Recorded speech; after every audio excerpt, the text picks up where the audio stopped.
देखिए हम लोग 11 चैप्टर कल कंप्लीट कर लिए थे। गुलिवर की विचित्र यात्रा सारा लेसन कंप्लीट हो गया था। जितने भी इसमें क्वेश्चन आंसर और शब्दबोध व्याकरणबोध के जितने क्वेश्चन थे सारे राइट हो गया था।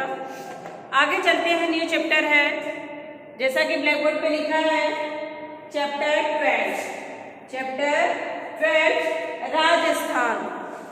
राजस्थान के बारे में आप लोग कुछ जानते होंगे। ये हमारे देश में सबसे बड़े राज्य है राजस्थान। इसके बारे में आइए जानकारी प्राप्त करते हैं।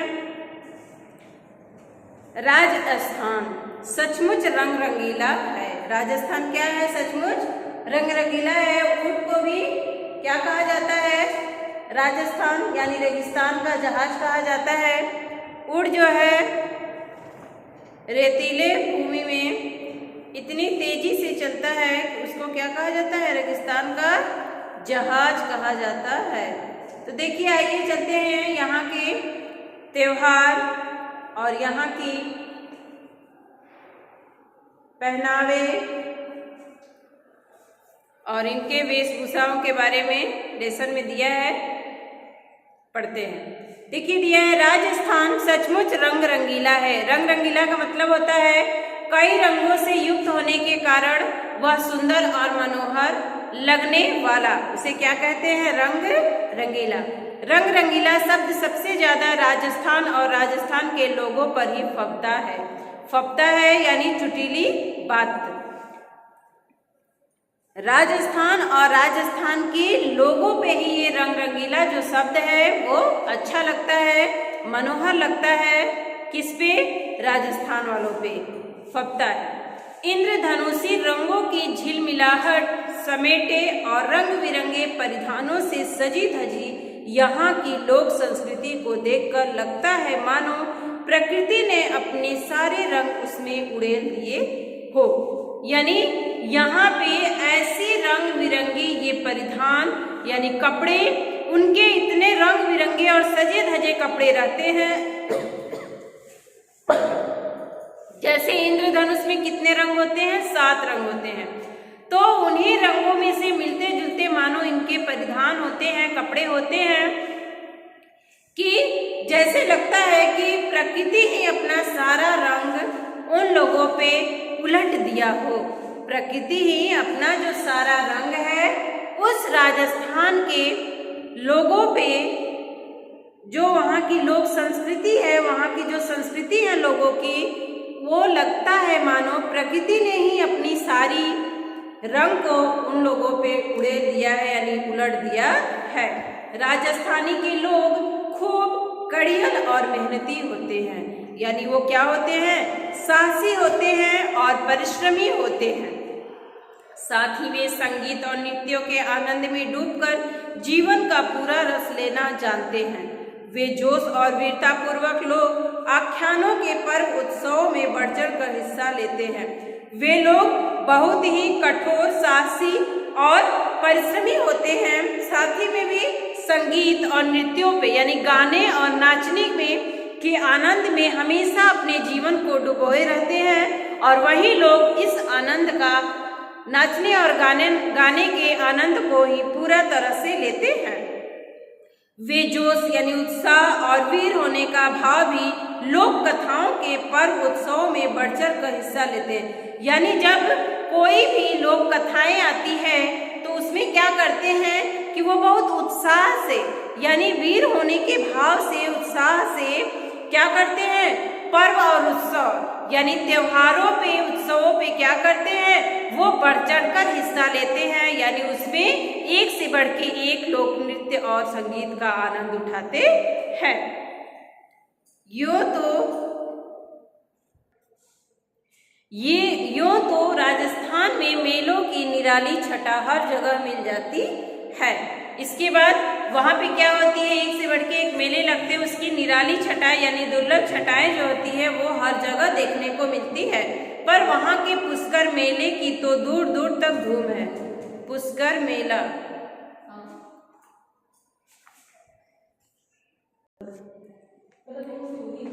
पर वहाँ के पुष्कर मेले की तो बात तक धूम है। यानी कार्तिक महीने में लगने वाला मेला ये हर माह कार्तिक महीने में लगने वाला मेला होता है, जो वहाँ पे तीर्थस्थल होते हैं पुष्कर में, तो उनकी जो कीर्ति है वो दूर दूर तक धूम मचाए हुए है। पुष्कर को तीर्थराज भी कहा जाता है। पुष्कर एक तीर्थ स्थान है, यानी जहाँ पे कार्तिक मास के दिनों में लोग क्या करते हैं, तीर्थ स्नान के लिए जाते हैं। यहाँ ब्रह्मा जी का मंदिर है, पुष्कर में ही क्या है, ब्रह्मा जी का मंदिर है। यहाँ बड़ा विशाल मेला लगता है। देश विदेश के हजारों पर्यटक हर वर्ष इस मेले को देखने आते हैं। राजस्थान के प्रमुख पर्यटक स्थलों में माउंट आबू भी है, जो सैलानियों के अत्यंत प्रिय स्थलों में से एक है। यानी यहाँ पे पर्यटन, यानी जो घूमने की पर्पस पे आते हैं, तो उन लोगों के लिए देखने के जो स्थान है वो क्या है, ब्रह्मा जी का वहाँ पे मंदिर है, पुष्कर मेला लगता है, और वहाँ पे तीर्थ स्थान भी है। क्या है वो, पुष्कर तीर्थ स्थान भी है, और तीर्थराज भी इसे कहा जाता है, यानी तीर्थों का राजा। इसके बाद माउंट आबू भी है, और सैलानियों के अत्यंत प्रिय स्थलों में से एक है। ये जो माउंट आबू है वो क्या है, दर्शनार्थियों के लिए, जो देखने के लिए आते हैं, घूमने आते हैं, पिकनिक मनाने आते हैं, उनके लिए बहुत ही अच्छा स्थान है। यहाँ भीलवाड़ा के प्राचीन जैन मंदिर विश्व में शिल्पकला के अद्भुत नमूने हैं। जो भीलवाड़ा के प्राचीन जैन मंदिर है वो विश्व में यानी संसार में क्या है, शिल्पकला के लिए अद्भुत नमूना है। वहाँ पे देखने योग्य नमूने हैं। यहाँ पत्थर पे इतनी महीन नक्काशी की गई है, आंखें वहीं अटक कर रह जाती है। यानी पत्थर पे इतना महीन वो लोग खोद खोद के, जो शिल्पकार थे वो इतना महीन पत्थर की नक्काशी बनाए हुए हैं कि उस पे हम अगर आंखें टिका दे, अटका दे, तो वहीं रह जाती है, देखते ही रह जाती है। राजस्थान की धरती वीरता, जोश और हुंकार की धरती है। यानी जो राजस्थान की धरती है, वहाँ की जो भूमि है वो वीरों से भरा हुआ, प्रकाश से और जोर की धरती, जोश से भरा हुआ, प्रकाश से भरा हुआ, वीरों से भरा हुआ वो धरती है। राणा सांगा, प्रताप, जयमल और फत्ता जैसे महान वीरों और पद्मिनी सरीखी वीरांगनाओं की धरती है। जो अपना राजस्थान की जो धरती है वो राणा सांगा, प्रताप, जयमल और फत्ता जैसे महान वीर और पद्मिनी सरीखी वीरांगनाओं की धरती है। यानी पद्मिनी सरीखी वीर नारियों की भी वो जो वीर नारियों की भी धरती है, क्या, राजस्थान। जौहर और स्वाभिमान की भी धरती है, यानी अभिवादन और आत्मसम्मान की भी धरती है। वहाँ पे राजस्थान में क्या होता है, वहाँ पे लोगों को अभिवादन और आत्मसम्मान भी दिया जाता है, उनकी भी धरती है राजस्थान। फिर राजस्थान की चर्चा हो और वहाँ के किलों की चर्चा न हो, यह भला कैसे हो सकता है। राजस्थान की चर्चा हो, उनके तीर्थ स्थानों के बारे में बताया जाए, वहाँ पे सैलानी जो पर्यटक घूमने आते हैं, क्या क्या घूमते हैं, कौन सा स्थान वहाँ का लोकप्रिय है, कौन सा स्थान देखने योग्य है, और वहाँ की जो धरती है वो वीर और वीरांगनाओं की धरती है। इसके बाद जो जौहर और स्वाभिमान की धरती है, इतना होने के बाद अगर राजस्थान की चर्चा हो रही है तो वहाँ के किलों की चर्चा ना हो, ये कैसी बात है, ये कैसे भला हो सकता है। यहाँ ऐसे दुर्भेद और विशाल किले हैं कि इन्हें देखकर अचरज होता है। दुर्भेद मतलब जिसे जल्दी पार न किया जा सके। दुर्भेद का मतलब होता है जिसे जल्दी पार न किया जा सके, और विशाल यानी बहुत बड़ा किला है कि इन्हें देखकर अचरज यानी आश्चर्य होता है, हैरानी होती है कि किस सूझबूझ से इन्हें बनाया गया होगा। इनमें प्रसिद्ध है कि किस सूझबूझ से, यानी कितने बारीकी से, कितने चिंतन मनन के बाद इसे बनाया गया होगा, इनमें प्रसिद्ध है। देखिए, चित्तौड़गढ़ का किला, अजमेर का किला, कुंभलगढ़, भरतपुर, आमेर और डिग के किले, ये राजस्थान में ही हैं। चित्तौड़गढ़ का किला, अजमेर किला, कुंभलगढ़, भरतपुर, आमेर और डिग के किले। ये जो है इनमें क्या है, इन किलों में ये प्रसिद्ध किले हैं। ये किले राजस्थान के गौरव और गर्व का प्रतीक है। ये जो किला है वो आत्मसम्मान और अभिमान का प्रतीक है। इसके अलावा जयपुर का हवा महल और उदयपुर का जल महल बेहद प्रसिद्ध है। और जयपुर में क्या है, हवा महल है, और उदयपुर में क्या है, जल महल है। हवा महल और जल महल दोनों भी क्या है, बहुत ही प्रसिद्ध हैं, जिन्हें देखने दूर दूर से पर्यटक आते हैं। जयपुर में राजा जयसिंह द्वारा बनाई गई वेधशाला भी अत्यंत महत्वपूर्ण दर्शनीय स्थलों में से है। वेधशाला मतलब जहाँ नक्षत्रों का अध्ययन किया जाता हो, जहाँ नक्षत्रों का अध्ययन किया जाता है उसे क्या कहते हैं, वेधशाला कहते हैं। तो जयपुर में राजा जयसिंह द्वारा, जयपुर के राजा कौन थे, जयसिंह थे, तो उनके द्वारा बनाई गई वेधशाला यानी जहाँ पे नक्षत्रों का अध्ययन किया जाता है वो भी क्या है, महत्वपूर्ण दर्शनीय स्थल में से एक है। राजस्थान की लोक कलाओं और लोक उद्यमों में तमाम चीजें हैं जो अपना सानी नहीं रखती। राजस्थान की लोक कला और लोक उद्यम में तमाम चीजें यानी वहाँ के जो बाजार हैं उसमें तमाम चीजें हैं जो कि अपना सानी नहीं रखती, यानी वो एक में मिलाकर नहीं रखती है। इसमें राजस्थान चुनरी, लहंगे आदि वस्त्र तो है ही, इसके अलावा नागौरी जूतियां और मोजरी भी है। जयपुर की पाव भर रुई की रजाइयाँ भी बहुत प्रसिद्ध है। जयपुरी रजाइयाँ होती है ना कि जयपुरी कंबल है, जयपुरी रजाई है, तो उसमें नामात्र की रुई होती है और वो इतनी गर्म रखती है कि उसका भी कोई लाजवाब नहीं है। दिया है ना पाव भर रुई की रजाई, तो जयपुरी कंबल हो या जयपुरी रजाई उसमें बहुत ही कम रुई रहता है और काफ़ी पतला होता है, हल्का होता है और काफ़ी गर्म भी रखता है। दिया है आगे, जो हल्की और काफ़ी गर्म होती है। खाने में राजस्थान के लोग चटपटे खाने के शौकीन होते हैं। भुजिया और नमकीन तो यहाँ से लोग विदेशों में भी ले जाते हैं।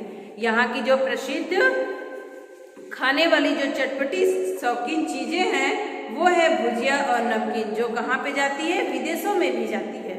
यहाँ के पशुओं के में मुख्यतः गाय, भैंस, ऊँट और भेड़ें हैं। यहाँ के जो पशु हैं उसमें मुख्यतः कौन कौन सी पशु है, गाय, भैंस, भेड़ और ऊँट। ऊँट यहाँ के देहात की मुख्य सवारी है।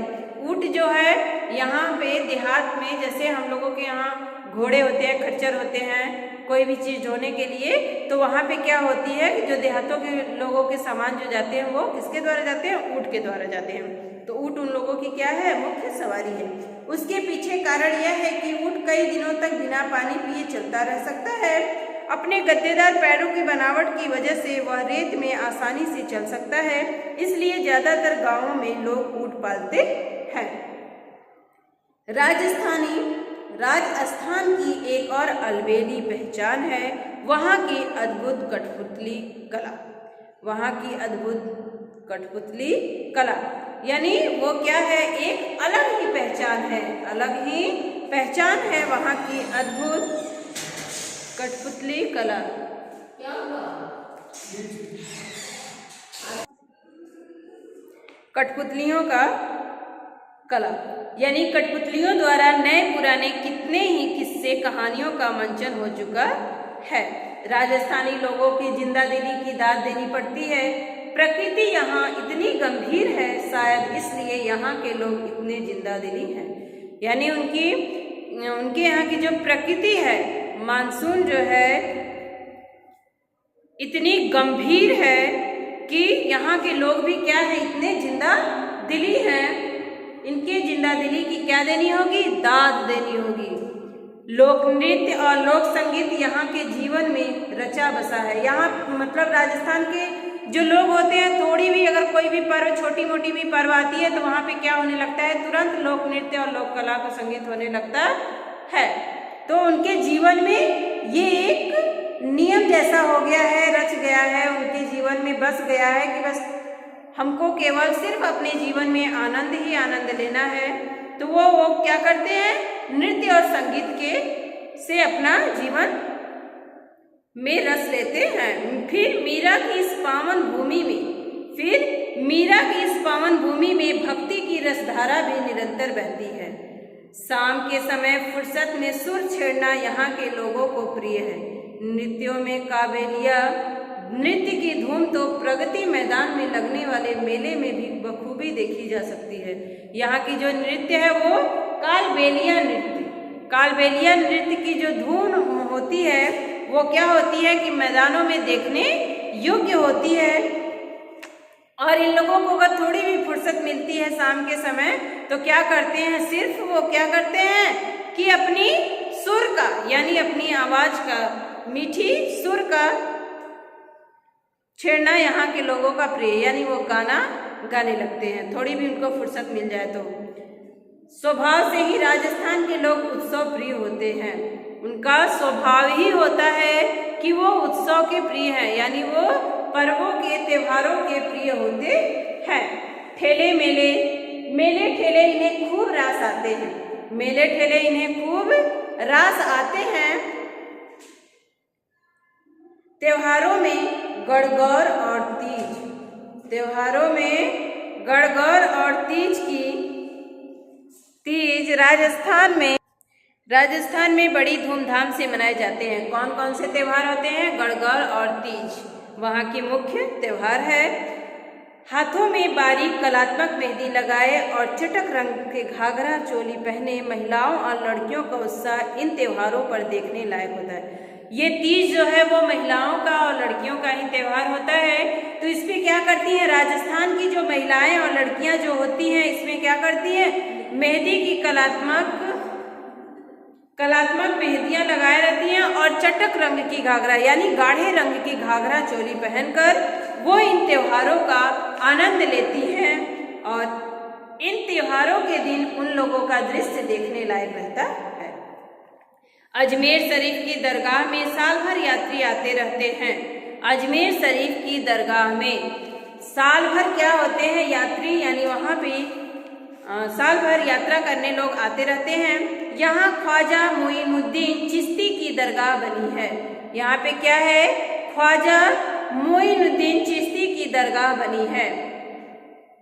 यहाँ देश विदेश से बड़ी संख्या में लोग आशीर्वाद लेने पहुँचते हैं। देश विदेश से भी ये जो अजमेर शरीफ की जो दरगाह का मेला लगता है वहाँ पे देश विदेश से भी लोग आते हैं उनके ख्वाजा मोइन चिश्ती की क्या करने के लिए, आशीर्वाद लेने के लिए। साल भर मेला सा लगा रहता है और सालाना उर्स के समय तो यहाँ की रौनक देखते बनती है। जिस दिन उर्स मनाया जाता है, साल भर में एक दिन होता है वहाँ पे, जो कि उन दरगाह में उर्स मनाया जाता है, तो वहाँ पे भीड़ जो होती है, वहाँ की जो रौनक होती है वो देखने लायक रहती है।